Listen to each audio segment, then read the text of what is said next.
Bonjour, je suis contente de vous retrouver aujourd'hui pour mon bilan couture numéro 5. Je m'appelle Elsa, vous me trouverez sur YouTube sous le nom Passepoil de chat et tout pareil sur Instagram.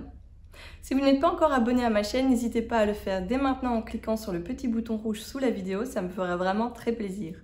D'ailleurs, je tenais à remercier toutes celles qui se sont abonnées, qui m'ont laissé des commentaires, qui ont regardé mes vidéos, qui ont mis des pouces bleus. Vraiment, c'était très riche de partage avec vous. Je m'attendais vraiment pas à ça, mais j'ai vraiment énormément de conseils de votre part et beaucoup de bienveillance. Donc vraiment, merci. Je pense que la communauté couture est une communauté très agréable comparée à d'autres domaines sur YouTube. Donc merci beaucoup, ça fait vraiment plaisir. On va commencer tout de suite. Qu'est-ce que vous en pensez? Ouais, moi je pense qu'on va commencer tout de suite.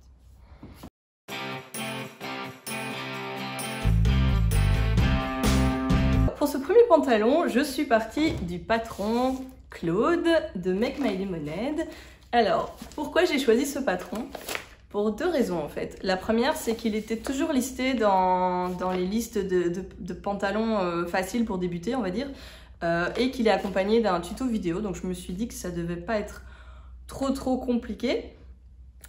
Et donc c'est aussi pour ça que je l'ai choisi. Et la deuxième raison, c'est qu'en fait Claude, j'en possède deux achetés tout fait chez Make My Lemonade et ce sont vraiment mes pantalons préférés en fait. Je les porte en boucle et malheureusement ce sont des pantalons automne-hiver. Donc j'en ai un en tissu Prince de Galles et j'en ai un en velours rouge côtelé. Mais malheureusement en été c'est pas vraiment possible et je voulais absolument me coudre un pantalon évasé pour l'été parce que je suis vraiment à l'aise dans les coupes évasées en ce moment et donc voilà, je voulais me coudre un Claude en coton pour l'été et j'avais vraiment en tête de le faire en Vichy. Je sais pas, c'était quelque chose qui revenait toujours. Je me disais, oh, un pantalon en Vichy c'est chouette et donc voilà, j'ai tenté de réaliser ça. Donc je vais vous parler un petit peu plus en détail du patron. Donc c'est un pantalon jambes larges mais moulant au niveau des fesses, il faut le savoir. Il y a une découpe en fait avec un pan sur le côté, il y a des pinces au niveau des fesses, il y a une braguette et il y a une ceinture avec un petit V à l'arrière qui vient en fait se plaquer contre la cambrure du dos et c'est ça qui est vraiment joli, c'est un détail de dingue en fait sur ce pantalon. Et donc voilà, il est niveau, ça va être du gâteau, alors oui et non, voilà, et il peut être réalisé dans toutes sortes de matières, coton, gabardine, velours, jeans, enfin il y a vraiment plein de possibilités. Ah oui, et il va de la taille 34 à 46. Voilà, alors au niveau du PDF, il faut s'armer de patience parce que clairement c'est l'ancien système, donc c'est de l'A4, mais en plus chez Make My Lemonade, les vieux patrons en A4, ils sont assez indigestes, c'est-à-dire qu'il y a peu de dessins sur la feuille et vous devez vraiment en couper un gros paquet, je sais plus combien il y en avait mais c'était long. Et en plus j'avais décidé de le décalquer celui-là, j'avais pas voulu couper directement dans le PDF imprimé sur le papier, tout simplement parce que vu que c'est un pantalon, j'étais pas sûre de si j'allais devoir faire des ajustements ou pas. Donc je me suis dit, je vais le décalquer dans la taille que je possède, vous savez, de ceux que j'ai achetés tout fait, quoi. Qui était la taille 38. J'ai mesuré le patron sur le... Vous allez voir pourquoi je vous dis ça, parce que c'est important. J'ai mesuré mon patron décalqué sur le vêtement que j'avais du commerce. Ça tombait nickel.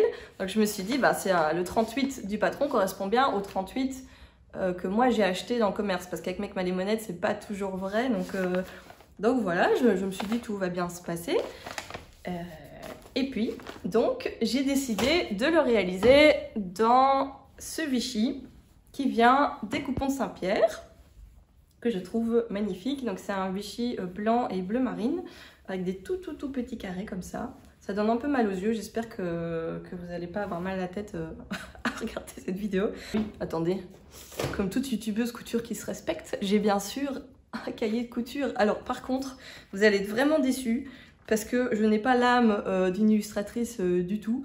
Et donc moi ça ressemble pas à grand chose. Voilà, en gros je colle sur une page le petit coupon de tissu que j'ai utilisé, une petite description. Et puis je note toutes les informations que je veux retenir pour plus tard si je le réalise une deuxième fois et aussi pour vous expliquer. Alors, ce que j'ai noté comme premier problème, c'est que, a priori, j'ai pris du poids, et notamment des fesses, voilà. Et donc, quand j'ai essayé mon pantalon fièrement assemblé la première fois, avant de monter la ceinture, et ben ça n'allait pas du tout. C'est-à-dire que je ne rentrais pas dedans. Et donc, j'ai tout décousu. J'ai décousu tous les pans. Et je les ai recousus à seulement 0,5 mm au lieu d'1 cm. Alors, je suis absolument pas à l'aise avec ça. C'est-à-dire que maintenant, je rentre dedans, mais c'est quand même pas... voilà, je suis pas hyper à l'aise. Mais comment vous dire qu'avoir 0,5 cm de couture au niveau de l'entrejambe, ça ne me met pas du tout à l'aise, surtout qu'il est plutôt moulant au niveau des fesses. Ensuite, les poches, ça s'est très bien passé. La seule chose que j'ai notée, c'est qu'en fait, vu que mon tissu n'avait pas d'endroit et d'envers, j'aurais dû en fait marquer l'endroit et l'envers pour me repérer plus facilement, ce que j'ai pas fait. Donc il y a des moments où c'était un peu gymnastique pour savoir dans quel sens je devais mettre, mais ça s'est bien passé. Vous avez les pinces au niveau des fesses, très facile à faire. Bon, les poches, c'est vraiment simple, hein. Elles sont prises entre les deux coutures ici. Et alors vient l'étape fatidique. Il y a deux étapes fatidiques sur le pantalon. Il y a la braguette et il y a la ceinture. Alors, pour la braguette, j'ai dû recommencer 2 fois, mais c'était la première fois que je posais un zip de ma vie. Donc à un moment donné, c'est normal que j'y arrive pas du premier coup. Je pense qu'il n'y a pas de problème avec ça, mais il n'y a pas eu de souci. J'ai décousu, j'ai repris. Maintenant, c'est bon. Par contre, le zip est défectueux. Voilà. En fait, je dois tirer comme une malade et il y a un endroit... je sais pas si j'arriverai bien à vous montrer, mais en fait il y a un endroit où les dents sont comme abîmées et ça accroche quand je le monte et quand je le descends. Donc je suis de nouveau pas trop à l'aise avec l'idée de mettre ça pour sortir de chez moi, parce que si je me retrouve coincée allez, si j'arrive pas à l'ouvrir ou que j'arrive pas à le refermer, ça va quand même être embêtant. Et donc ça, si vous avez une idée de comment ça a pu arriver, parce que je sais pas si c'est un défaut du zip ou si c'est moi qui, à force de l'ouvrir, le fermer, le découdre, le recoudre, tout ça qui a endommagé le plastique ici. Mais voilà, je pense que la prochaine fois je partirai sur un zip en métal, il y a peut-être moins de risques que ça arrive. Mais sinon pour le reste je suis assez contente de ma couture, c'est assez propre. Voilà, vous avez le soupon à l'intérieur que je n'ai pas thermocollé, et là j'aurais dû. En fait j'avais pas vu qu'il fallait le faire, et je sais plus à quel moment je m'en suis rendu compte, mais bien trop tard. Et pour le prochain, je thermocollerai sûrement le soupon parce que ça se tient pas bien. Voilà, donc pour le zip. Alors ensuite, ma deuxième mésaventure au niveau du zip, c'est que en fait, vous avez le couteau à venir coudre après ici. Et vous voyez, j'ai utilisé, je sais pas si vous allez bien voir, mais j'ai utilisé une craie verte parce que sur ce tissu, il n'y avait rien qui se voyait, quoi. Le blanc se voyait pas, le bleu se voyait pas. Enfin, donc j'ai utilisé, moi j'ai un espèce de porte-mine à craie de couture. Et je me suis dit, bah, je vais mettre du vert, c'est ce qui se voyait le mieux. Donc j'ai fait mon trait vert, j'ai cousu mon couteau. Et puis j'ai repassé. Et quand j'ai voulu faire partir cette trace verte, ça partait pas. Je me suis dit, bah, je vais le mettre dans la machine à laver. Et forcément, ça va partir. Enfin, j'avais même pas de doute. Et puis, bah non, en fait, c'est pas parti. Ça part pas. Et quand je me suis renseignée en cherchant un peu sur les forums de couture, etc., je suis tombée sur des commentaires de couturières qui ont eu exactement le même problème et visiblement serait spécifique à certaines couleurs. Et au fait que j'ai repassé. En fait, en repassant la craie, je l'ai fixée au tissu et maintenant, elle part plus. Donc voilà, vous voyez, ça fait déjà plusieurs petits critères qui font que j'ai du mal à porter ce pantalon. Mais je suis quand même allée jusqu'au bout. J'ai fait une boutonnière ici pour mettre un joli bouton qui en fait est un bouton que j'ai récupéré. Vous savez, quand vous achetez un vêtement et que vous avez un bouton de rechange dans une petite... un petit sachet là attaché au vêtement, je stocke ça en fait dans ma boîte à couture, et puis là bah, je trouvais que ça marchait parfaitement, donc j'ai réutilisé ça. Donc ça c'est pour la boutonnière. Vous pouvez aussi mettre une agrafe, vous faites un peu comme vous voulez pour la fermeture, moi j'ai préféré faire comme ça. Au niveau de la ceinture, alors il y a clairement un problème sur le patron, c'est quasi toutes les filles qui font ce pantalon le disent, il y a... La ceinture est trop courte en fait par rapport à la taille du pantalon. Il y a un embut mais vraiment conséquent à gérer. Et ce qu'il était recommandé par toutes celles qui l'avaient réalisé avant moi, c'était de rajouter, soit de couper la ceinture 1 ou 2 tailles au-dessus, soit de rajouter quelques centimètres soi-même au bout et puis de voir, ou de mesurer en fait directement et de la faire à la bonne taille comme ça vous va vous. Donc moi ce que j'ai fait, j'ai rajouté 3 cm à ma ceinture et en fait j'aurais pu rajouter un petit peu moins pour qu'elle vienne, pour qu'il y ait quand même un petit embu à gérer et qu'elle vienne du coup bien se plaquer sur moi. Mais 3 cm ça se faisait bien. Et donc la difficulté en fait c'est que vous avez 2 morceaux de ceinture, il y en a un qui est plus long que l'autre et vous devez les raccorder ici à l'arrière pour former ce V. Alors moi je suis vraiment pas sûre que j'ai fait comme il fallait, mais ça fait un V. Vous avez en fait une superposition sur 1 cm de chaque côté, ce qui vient former le cran ici. C'est loin d'être parfait, mais moi ça me plaît quand même. Donc voilà. En soi, je suis super triste parce que je l'aime vraiment beaucoup. Je trouve qu'en Vichy, il est terrible. Il me plaît vraiment énormément. Ce qui m'ennuie plus, en fait, c'est le fait que la braguette est abîmée. Parce que ça, je vois pas comment faire à part tout changer. Et j'ai pas spécialement envie. Et ça m'embête cette ligne verte que j'ai là, même si ça se voit pas fort. Moi, je sais qu'elle est là et ça me dérange. Donc je pense que je vais le garder de côté comme ça. Et j'aimerais bien, j'avais acheté un velours Milleray pour m'en refaire un, mais ce sera peut-être un peu plus tard dans l'année. Et j'aimerais vraiment m'en refaire un en Vichy.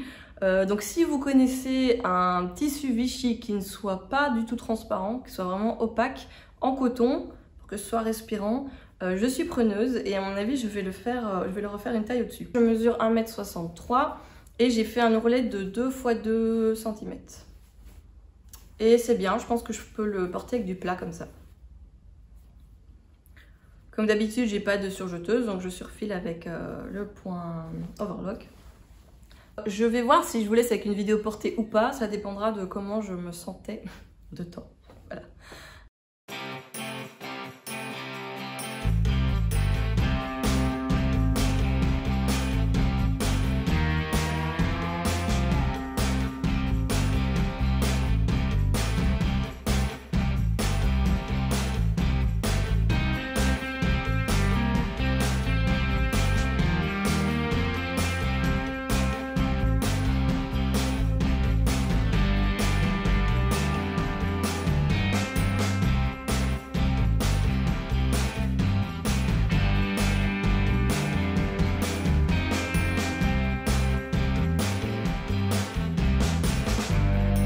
La deuxième réalisation couture dont je veux vous parler, c'est le chemisier Drest de Tirento. Donc pour celles qui ne connaîtraient pas encore, mais à force je me dis que tout le monde doit connaître, le patron vient du livre Drest de Tirento. Donc en fait le livre Drest, c'est en même temps des patrons pour débutants, pour se faire simplement se faire des basiques, et en même temps des conseils en termes de morphologie, de colorimétrie, pour créer votre garde-robe capsule, on va dire. Moi pour l'instant je suis pas partie là-dedans, même si j'ai tout lu, parce qu'en fait les garde-robes capsules c'est quelque chose que je connais, que j'ai déjà fait par le passé, notamment avec le système 333, je sais pas si vous connaissez, ou 333 là, c'est... En fait, vous choisissez 33 pièces que vous portez pendant 3 mois et puis vous faites évoluer comme ça votre garde-robe au fur et à mesure. J'avais fait ça après la naissance de ma fille, mais pour l'instant, je suis plus du tout là-dedans. Et donc, j'ai déjà réalisé le t-shirt que je vous avais présenté dans mon troisième bilan couture, je pense. Je vous mettrai le lien. Et cette fois-ci, j'ai décidé de partir sur le chemisier. Alors, je vais vous montrer un petit peu... voilà, donc le chemisier Drest, qui est tout simple en fait. Je vous incrusterai une petite vidéo du dessin technique, vous verrez mieux. En fait, ils appellent ça un chemisier, mais c'est plus une blouse avec un effet un peu chemisier. Vous avez, il n'y a pas de pince, c'est vraiment tout simple, et vous avez une parementure en fait qui fait tout le tour, donc qui fait la patte de boutonnage et le col, et vous avez des petites boutonnières à placer devant. Moi je recommande vraiment, si c'est Si c'est votre premier projet avec des boutonnières, avec une parmenture, etc., moi je recommande. J'ai trouvé que c'était très bien expliqué, pas compliqué. Enfin, personnellement, c'était ma première chemise, on va dire, chemisier, comme ça, ouvert devant avec des boutons. Donc, je trouvais que c'était très bien pour débuter. Très simple. Et alors, donc il va de la taille 34 à 52. Il recommande 1m20 de tissu pour la taille 38. Donc moi je l'ai fait en taille 38 et il me semble que j'ai utilisé qu'1 mètre. Il me semble justement que j'ai réussi à rentrer dans 1 mètre avec les manches 3/4. Donc c'est plutôt pas mal. On peut le réaliser en tissu chaîne et trame souple de poids très léger à léger, en coton, lin, viscose, lyocell, soie ou laine. Et moi j'ai décidé de le réaliser dans une popeline de coton qui vient de chez Dress & Stoffe. Alors, je vous montre ça. Attention, tissu mamie incoming. Tadam! Donc si vous vous souvenez, ce tissu, je vous l'avais présenté dans mon haul Dress & Stoffe, je ne sais plus lequel. Peut-être bien le premier. Je vous mettrai le lien. C'est une popeline de coton, toute simple, comme il y en a beaucoup sur le site de Dress & Stoffe et aussi chez les Coupons de Saint-Pierre. Je pense que je l'ai vu aussi chez les Coupons de Saint-Pierre, celui-là. Et donc voilà, avec des grosses fleurs.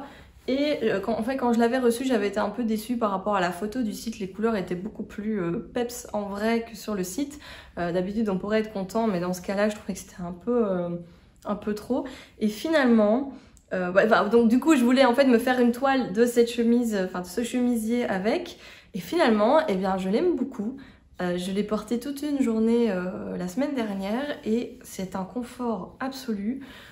Et en plus, je trouve que justement, ça donne du peps et ça m'allait pas trop mal au teint. Donc, j'aime beaucoup en fait. Voilà. Alors, qu'est-ce que j'ai rencontré comme difficulté? Eh bien, j'en ai pas rencontré beaucoup. Je vais vous passer en revue les différents éléments. Donc, on n'a pas de pince. On a en fait 2 pans pour le devant, un pan pour le dos et puis nos manches. Et on a une parmenture qu'on coupe d'un seul tenant. Et qui fait tout le tour. Non, de 3 tenants, pardon, j'ai rien dit. On a un bout de parmenture ici dans le dos. On en a une qui fait le côté ici devant et l'autre qui fait l'autre côté. Il y a différentes techniques que j'ai apprises en faisant cette chemise, notamment la sous-piqûre. Je n'avais jamais fait de sous-piqûre. J'ai trouvé ça très sympa comme finition.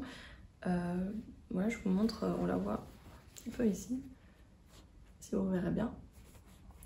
Donc ça, j'ai trouvé ça très sympa pour venir bien plaquer la parmenture. On vient ensuite la surpiquer ici le long.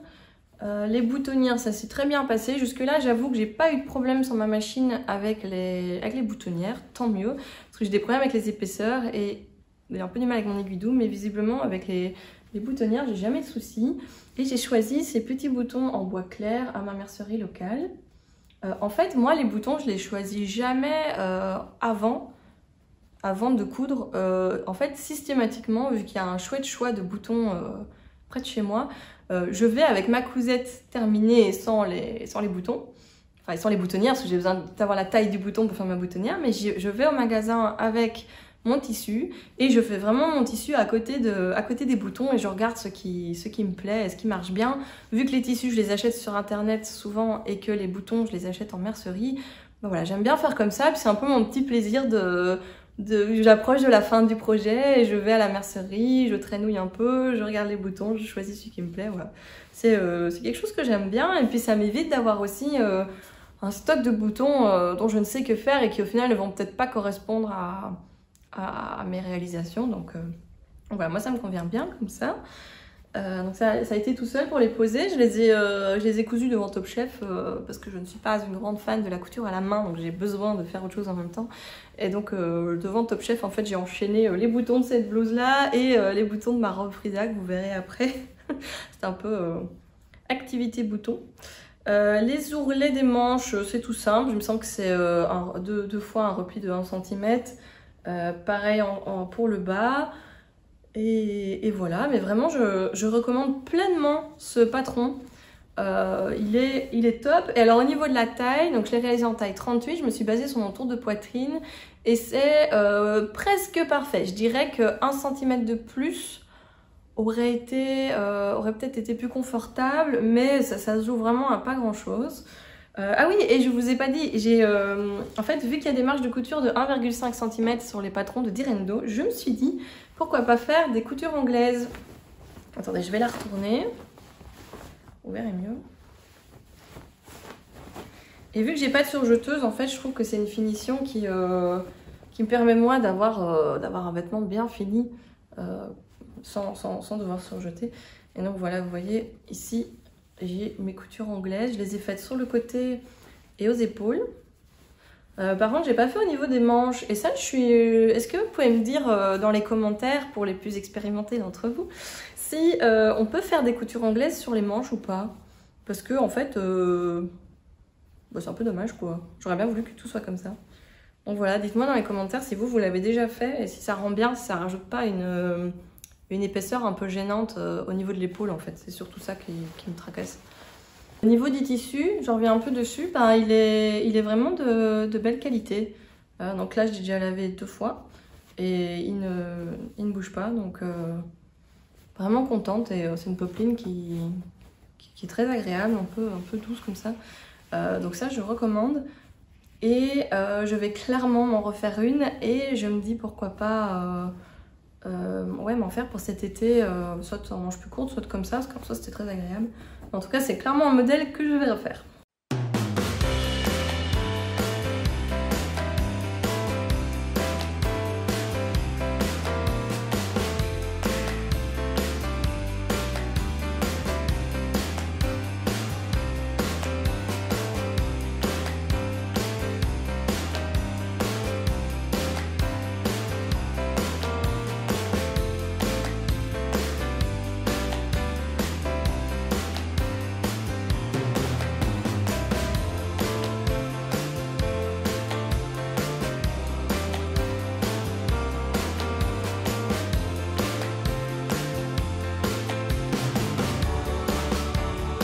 La réalisation couture suivante que je vais vous présenter, c'est le t-shirt Isaac de la Maison Victor. Alors, je vous avais déjà présenté ce modèle dans mon bilan couture numéro 2 que je vous mettrai ici. Et si vous vous souvenez, en fait, je l'avais réalisé dans la taille XS en prenant les mensurations de mon chéri et comparant avec les détails. Et en fait, c'était trop serrant au niveau des pecs et au niveau de l'encolure. Et donc, il m'avait demandé de lui refaire la taille au-dessus. On était parti sur des tissus jersey qu'on avait pris sur le site de Dressenstoffen. Et donc, j'ai tout redécalqué en taille S. Et j'ai refait tout le t-shirt et vous allez voir qu'il y a des choses qui se sont mieux passées et qu'il y a des choses qui en fait je pense que ce patron ne nous convient pas en fait. Donc pour parler du patron, c'est le t-shirt Isaac que vous trouvez dans le magazine édition spéciale homme de la Maison Victor qui était sorti en 2017-2018 visiblement. Moi je l'ai acheté sur le site, hein, je ne l'ai pas depuis 2017, je l'ai acheté sur le site de la Maison Victor, qui était toujours disponible. Donc c'est un t-shirt en jersey avec une découpe au niveau de la poitrine, une poche et une encolure en bore-côte. Donc cette fois-ci je l'ai réalisé en bore-côte parce que la première fois je l'avais faite en jersey. Il va de la taille XXS à XXL, donc on a de la marge. C'est pas mal pour utiliser les chutes je pense. Et c'est tout. Alors les explications sont très claires chez la Maison Victor, c'est vraiment bien. Par contre les marges de couture ne sont pas incluses, donc il faut les rajouter soi-même et ça j'avoue que ça me saoule un peu. Oui, je vous ai pas dit, mais pour les deux patrons précédents dont je vous ai parlé, les marges de couture étaient incluses. Et donc ma réalisation, la voici. Donc j'ai utilisé les jerseys de coton chiné de chez Dressenstoffen que je vous avais présenté aussi dans un bilan couture. Le gris clair chiné et le gris foncé chiné. Alors j'ai personnellement une grosse préférence pour le gris foncé, je ne sais pas pourquoi. Il est beaucoup plus doux, je trouve que la couleur est beaucoup plus belle que le gris clair. Après moi je suis pas très gris clair de manière générale, mais je trouve que je sais pas, le gris foncé il est vraiment doux quoi. J'ai aussi utilisé le bore-côte gris clair de chez Dressenstoffen. On a choisi de faire la poche dans la couleur du bas. Et par contre, j'avais pas de fil, enfin j'avais qu'un fil de la couleur du dessus. Et donc la poche, je l'ai surpiquée avec le fil gris foncé. C'est pas ce que moi je préfère, mais Mais bon voilà, c'est pas non plus catastrophique, c'est juste qu'on voit plus les petits défauts. Alors au niveau du montage, ça a été tout seul vu que je l'avais déjà réalisé une fois. Il n'y a rien à faire en couture, quand c'est la deuxième fois que vous faites quelque chose, ça va tout seul, c'est assez impressionnant je trouve. C'est pas vrai dans tout. Vous savez moi, en cuisine, mon chéri il se moque toujours de moi parce que quand on fait une recette, quand c'est la première fois que je suis une recette, c'est nickel. Et quand je refais pour la deuxième fois une recette, systématiquement c'est moins bon que la première fois. Et je me rate ou voilà. Alors, je sais pas, c'est mon attention qui est moins élevée que la première fois, mais en tout cas, dans la plupart des trucs que je fais, quand c'est la deuxième fois, c'est toujours moins bien. Et en couture, c'est la première fois de ma vie, je pense, que je m'améliore réellement à chaque fois que je refais la même chose. Donc, ça me fait plaisir. Donc, j'ai tout cousu au point overlock. Alors, c'est grâce à une d'entre vous qui m'avait laissé un commentaire sur une de mes vidéos de couture enfant, où en fait j'expliquais que je faisais tout au point élastique, donc le point éclair, et qu'après je faisais le surfil au point overlock. Et elle m'a dit qu'en fait je pouvais coudre directement au point overlock, que ça faisait la couture et le surfilage en même temps, un peu comme une surjeteuse. C'est ce que j'ai fait et je ne suis pas déçue, ça m'a fait gagner un temps considérable. Hein. Je vais vous montrer. Voilà. Bon, forcément c'est pas surfilé pareil, hein, on est d'accord, mais voilà, j'ai fait ça comme ça. Donc ça s'est bien passé. L'encolure, ça s'est super bien passé. Avec le bord-côte, c'est beaucoup plus facile, je trouve. Je l'ai surpiqué ici. J'ai fait les ourlets des manches, je les ai pas fait à l'aiguille double. J'ai fait un double rentré de 1 cm. Et pour l'ourlet du bas, il a préféré qu'on laisse accru. J'ai quand même enlevé 4 ou 5 cm à la longueur parce qu'il n'est pas très grand et que c'était beaucoup trop long en fait. Voilà. Et alors, la grosse déception, parce que bon, comme ça il paraît super bien, mais la grosse déception, et en fait, je l'ai moi aussi essayé et j'ai exactement la même chose sur moi, c'est qu'en fait, l'encolure est faite de manière assez étrange et elle vient vraiment plaquer ici. Et c'est très désagréable. En fait, ça donne une sensation une pression, d'oppression en fait. C'est vraiment ça, un oppressement, je sais pas comment on dit. Vous savez, quand vous vous sentez un peu étouffé, sauf que porter ça toute la journée, c'est vraiment désagréable. Je vous montrerai sur la vidéo portée parce que je vais le porter moi pour vous le montrer, vu que mon chéri et moi on fait à peu près le même gabarit. En fait, ça marche aussi bien sur moi et il voulait pas spécialement être dans ma vidéo. Donc je vous montrerai ça. En fait, vous verrez, ça remonte vraiment haut comme ça. Ce que j'ai fait, c'est que j'ai essayé de faire l'encolure la plus fine, en fait, de prendre un peu plus pour l'élargir un tout petit peu, mais ça change pas grand chose. Et donc, je pense qu'au final, peu importe la taille dans laquelle vous allez le faire, il va y avoir ce problème dans le patron. Donc on le refera pas, ce t-shirt. Je pense que je lui chercherai un autre patron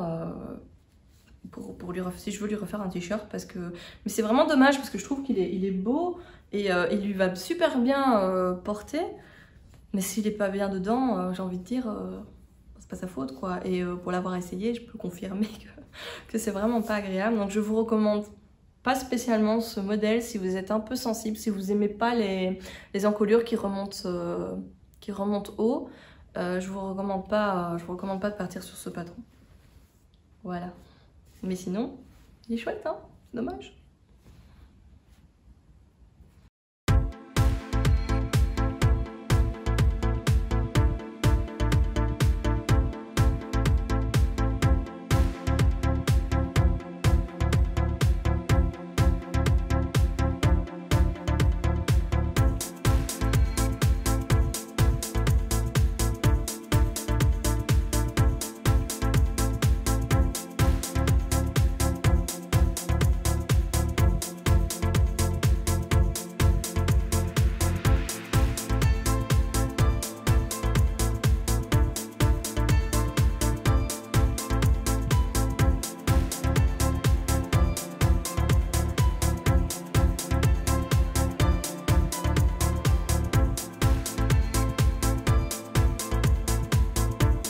On arrive déjà à ma dernière réalisation couture, malheureusement.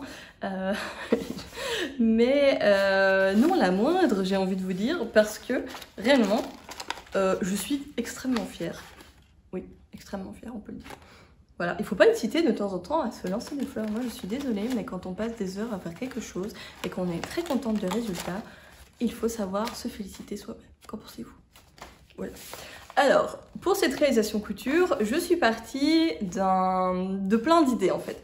Donc, bon, je vais tout de suite vous dire de quel modèle il s'agit. Donc, c'est la robe Frida de Make My Lemonade que je vous avais déjà présentée dans mon premier bilan couture. Mais en fait, donc j'avais deux rêves en fait. Je voulais la réaliser dans sa version col tunisien un peu ouvert en col V comme ça, col de chemise.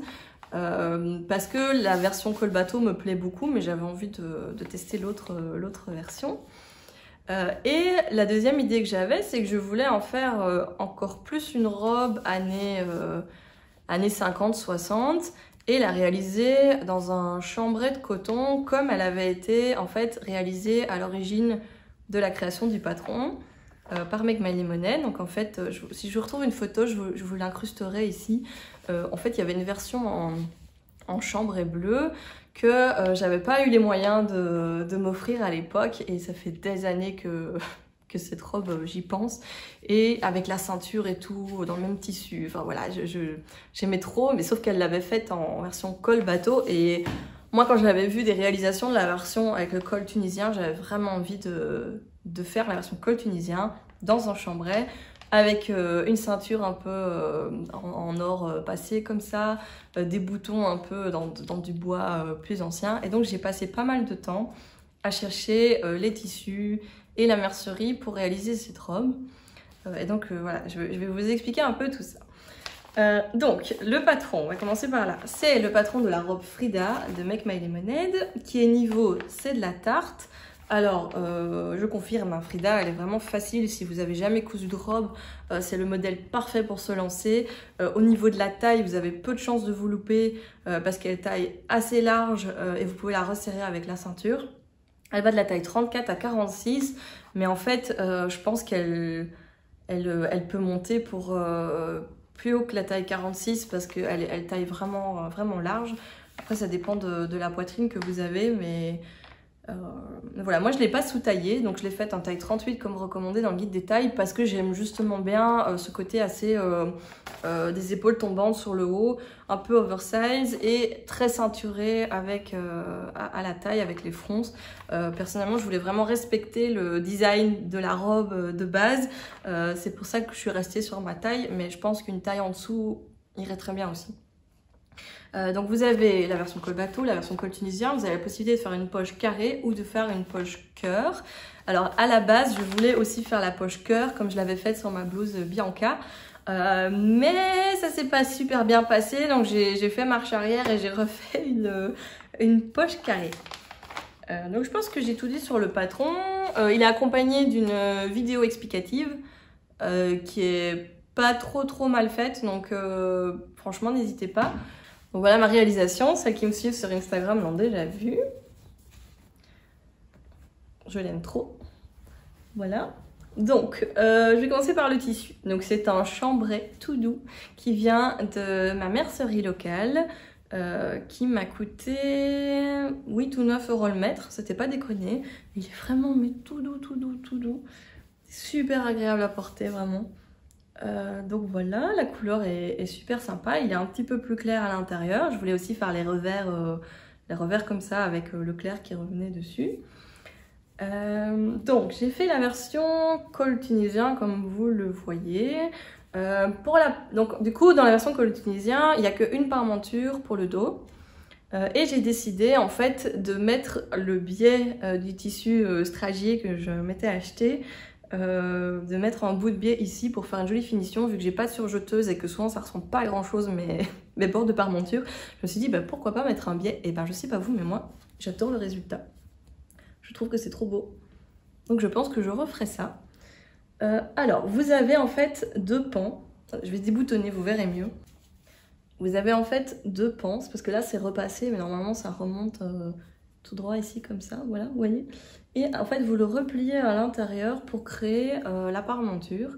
Et moi ce que j'ai rajouté qui n'était pas prévu dans le patron, c'est que j'ai fait un double rentrée ici pour que ce soit bien fini à l'intérieur de la parmenture. Comme ça, j'avais vraiment une jolie finition là aussi. J'ai fait ça des deux côtés. Ensuite, vous avez donc les boutonnières. Vous pouvez décider d'en mettre jusqu'en haut si vous voulez vraiment le côté tunisien, voilà, jusqu'au dessus. Ou comme moi, vous pouvez juste en mettre deux et venir repasser. Ici, c'est un tissu qui marque très bien le repassage, donc ça reste en place. Donc moi, j'ai décidé d'en mettre deux et de repasser parce que je voulais un col V, parce que ça me va bien les cols V, donc je voulais ça. Ensuite, donc ça c'est pour le haut, c'est assez facile, les manches sont hyper simples à monter. Je vous recommande vraiment pour monter vos premières manches à plat, c'est parfait. Vous avez la jupe avec les fronces. Alors moi je dirais que ça reste la partie que je considère la plus compliquée de cette robe, c'est les fronces. Parce qu'il y a vraiment la jupe est immense en fait. Je crois que Lisa le dit dans la vidéo, il y a 3 mètres de tissu voilà, en longueur ici, donc c'est vraiment très long. Il faut froncer tout ça. Voilà, c'est pas parfait, mais franchement, je suis assez contente. Je trouve que je les ai un peu moins bien répartis que sur ma première version. J'en ai un peu plus sur les hanches, du coup ça m'élargit un peu plus. Mais c'est pas non plus exagéré. Et au niveau de l'enroulé du bas, pareil, il faut quand même être patient parce qu'il y a beaucoup de tissu. Mais là, c'est un... Oh, le coucou! En plus, il est 11 h, donc... comment vous dire? On en a pour un moment, quoi. Je vais boire un petit verre d'eau maintenant.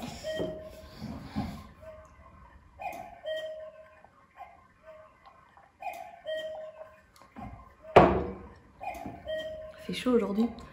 Et il va faire 30 degrés, un truc comme ça. Oui, je meuble, vous voyez, en attendant.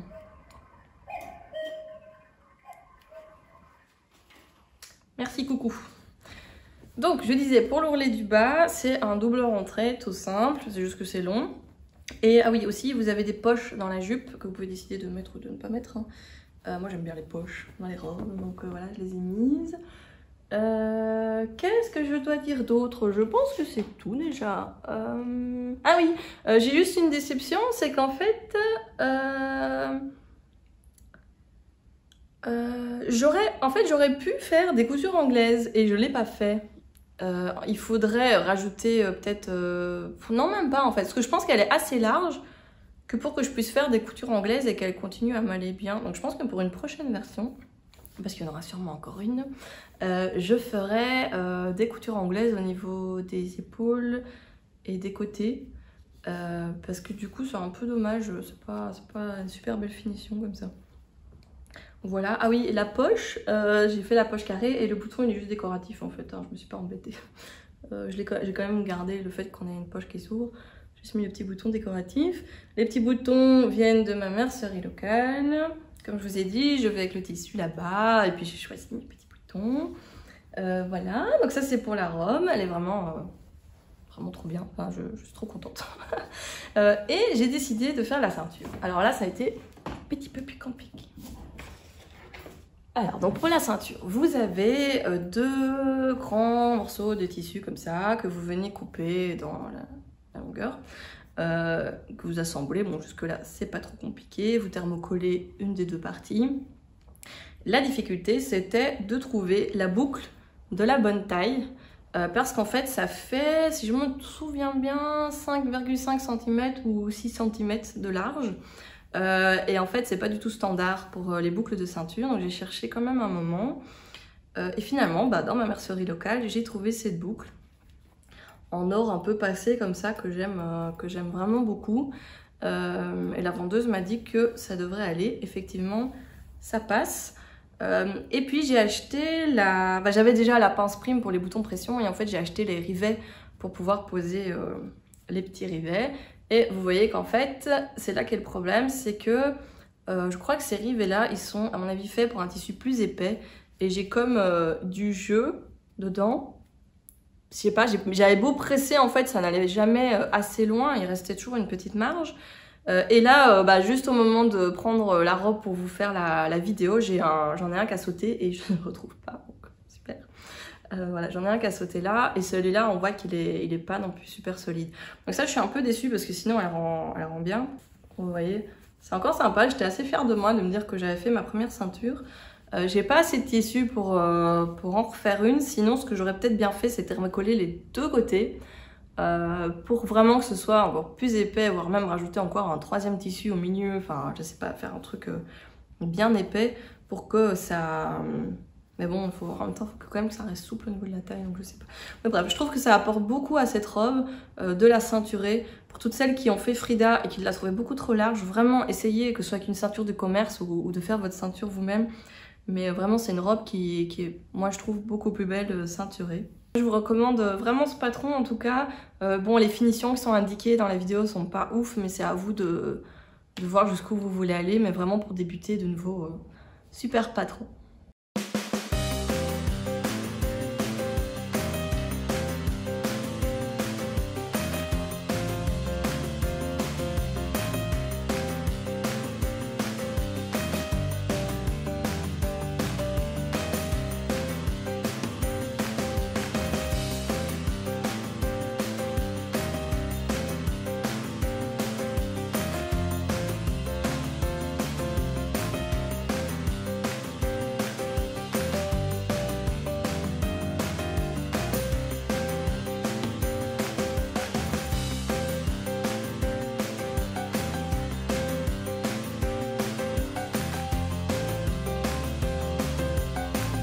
Voilà, c'est tout pour ce bilan couture. Déjà, j'avais que 4 réalisations à vous présenter malheureusement.